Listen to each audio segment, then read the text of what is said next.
So, hi guys, welcome back to my channel. We're here at Blue Mountain, Canada, Ontario with my family. Dala-dala muna, relax habang may time. Yeah, quality time with my family, spending time with them. And it's so much fun. Yes, hindi lang maganda, hindi kasi marunong mag-ski. Reason yung mga nandito kasi mountain na number 1 na sports dito talaga ay skiing.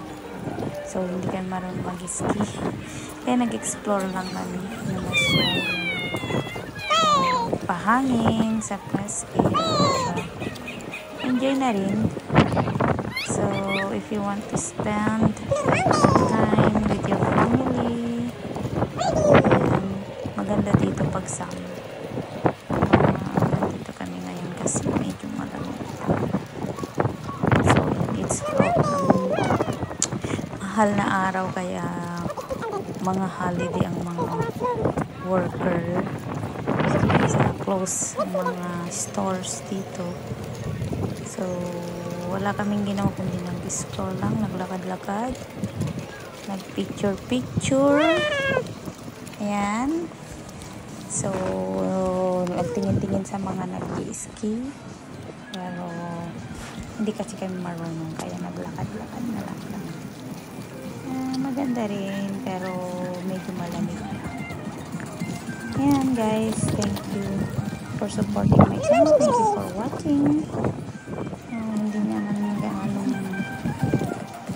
madaming views ngayon kasi ano lang, as usual, mga bahay, mga tao naglalakad, nag-exercise, kasama ko mga pamilya ko. Wala naman kayong magawa, so nag-walking na lang kami kasi saka nag-stay kami sa Airbnb.